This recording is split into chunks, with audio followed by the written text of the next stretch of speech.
That was awesome. That's championship basketball. That's vintage Golden State Warriors. Wow. The Warriors are champs again, and last night was the sweetest title of them all because it was the most surprising of them all. Golden State beat up Boston in Boston to win its fourth title in 8 years.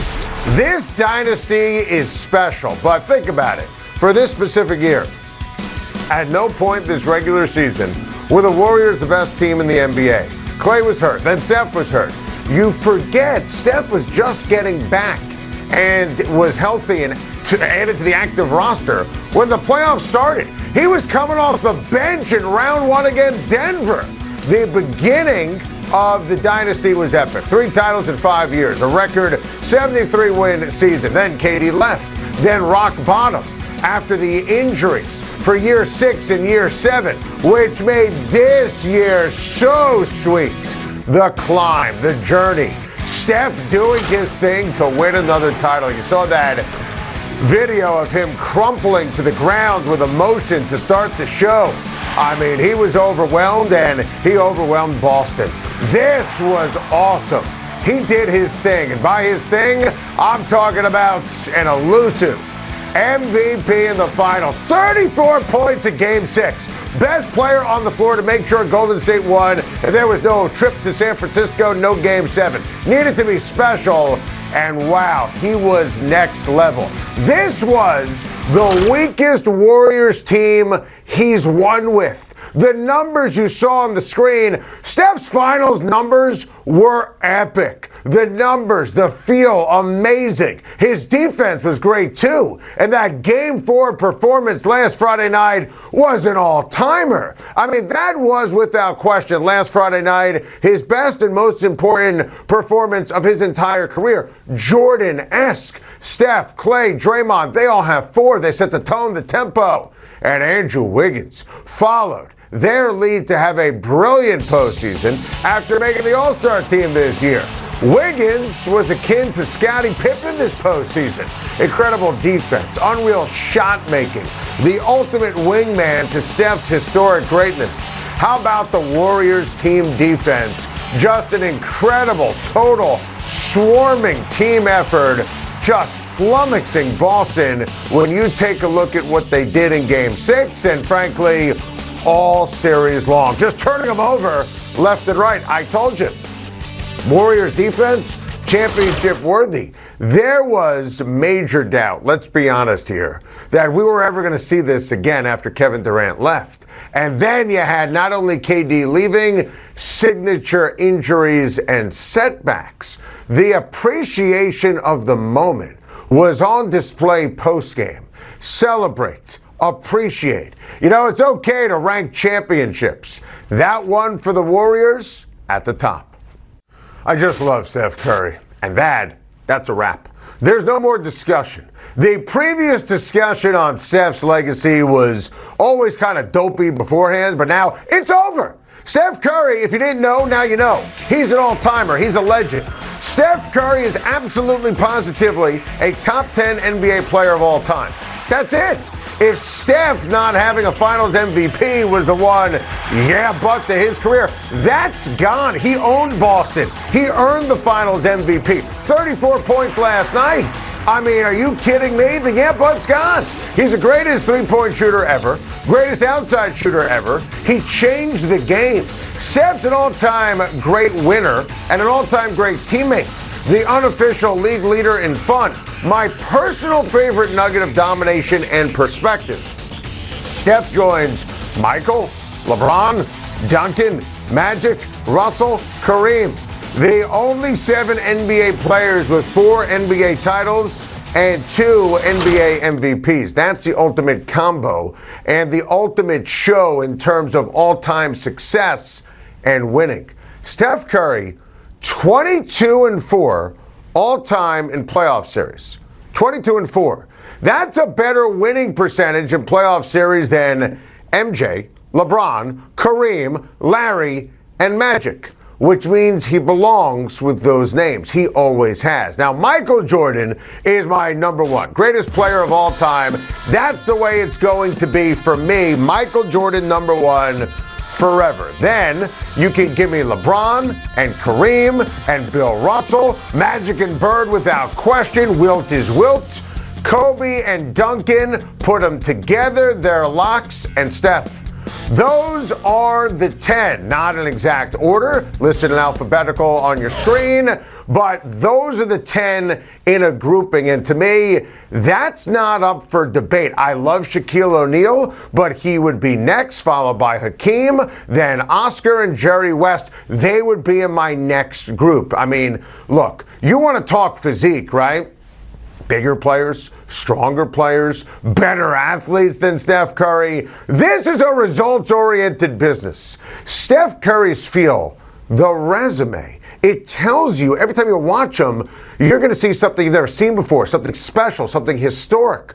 Last night, these finals, they proved it, just in case you didn't know. The Celtics should be sick, nauseous, disgusted. Remember when the Boston Celtics led the NBA Finals 2-1? Me neither. Credit Golden State, first and foremost, like we did, and you know I picked Golden State to win. But wow, Boston was dreadful, sloppy, disjointed, turnovers galore, no patience, no trust, no answers for the Warriors' defense. The Boston Celtics, and nobody saw this happening, historically inept at protecting the ball. The bench was putrid last night. Jayson Tatum, however, is to blame. I've never seen this before in sports, where a guy reaches stardom, climbs the mountain, and then falls off in one postseason. That's just wild. His finals were dreadful. Seriously, there's no other word choice. He shot 37% from the field against the Warriors. The Milwaukee Game 6 heroics, when he climbed that aforementioned mountain, feels like a lifetime ago. Game 5 was a disaster. Game 6, I mean, look at these numbers in the finals. They're disgusting. Game 6 was even worse. Game 6 in the NBA Finals. He had 2 points in the second half, 13 points, 5 turnovers, 0 trips to the line. Remember that sequence last night where he passed on the wide open 3 in the fourth quarter, only to travel? Just horrendous. How about Boston 6-6 at home this postseason?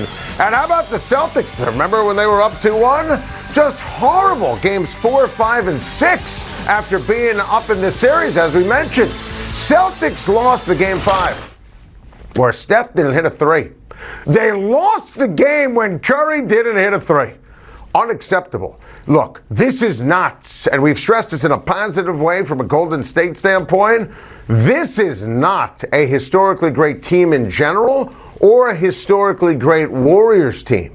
This regular season, and oftentimes this postseason, you felt much better about Boston than Golden State's.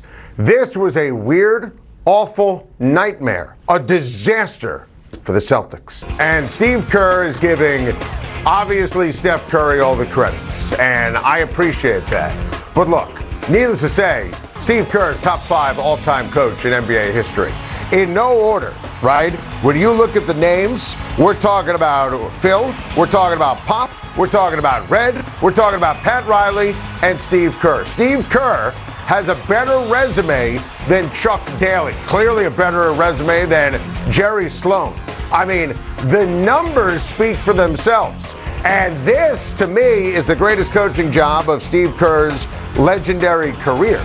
I think when you look at Steve Kerr and what he's been able to accomplish, think about Andrew Wiggins. Think about what transpired, of course, when you're able to take someone who is a former number 1 overall pick, a contract that was an albatross for Wiggins, get these guys into the mix. He benched Draymond Green in the NBA Finals, dealing with all the injuries, all the adversity, maximizing the Otto Porter Jr.'s of the world, the Gary Payton Jr.'s of the world, putting Looney in the starting lineup, getting the most out of Poole. Steve Kerr is an all-timer. And he says, hey, I'm around Steph Curry. Mark Jackson had Steph Curry, and he got fired. And then Steve Kerr took him and obviously was able to win. Think about the Durant days. He deserves credit for navigating those choppy waters and winning championships. Steve Kerr, I will fight you if you disagree. Top 5 coach in the history of the NBA. Look at his head-to-head against Greg Popovich. This guy deserves all the accolades in the world. I mean, you gotta love the malaprops there. Cloud 109, holy cannoli. I love Klay Thompson. He's one of my all-time favorites, and needless to say, Klay Thompson, the most underrated player in the history of the NBA. Because, Game 6 plays real and spectacular. Even this series, he was tough, he was clutch. He's still not 100% after the ACL, after the Achilles, missing 2.5 years. The emotions were pouring through. Man, I'm obsessed with Klay. I'm obsessed with his work ethic. He's an amazing defender, a lockdown defender. And look at the numbers here in terms of rankings. I mean, this is an all-timer, a 4-time NBA champ. The path getting back, the grueling hours he put in terms of the rehab. He talked about it in the postgame, talked about it on the podium with Lisa Salters, playing for the G League, getting his derriere kicked.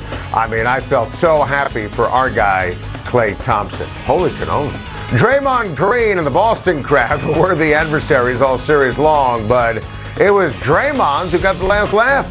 Draymond Green was exactly what the Warriors needed him to be last night, and it was interesting, and you heard all the sound bites from Steph earlier in the show, and then from Klay, and then from Draymond. The big three who have the 4 rings, and they all have their different personalities, and Draymond calling it the Warriors Invitational. Welcome back to the Warriors Invitational. That was awesome, and Draymond was superb last night. He was superb in Game 5, superb in Game 6. And those are the Hall of Fame kind of numbers. Look, he's not Dennis Rodman, right? He's not. But I will argue forever, Draymond Green, when you look at his body of work, is unequivocally a Hall of Famer, just a tick below Dennis Rodman, who obviously was an all-time great defense and rebounding and effort and energy and winning. And listen, Draymond, I'll always defend him in terms of his legacy.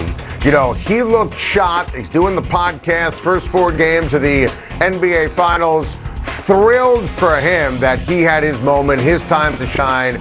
Game 5, Game 6, the points, the rebounds, the defense, the energy, the Warriors Invitational. Gotta love sports. Thank you for watching. Please like and subscribe, and don't forget to hit the bell for more videos.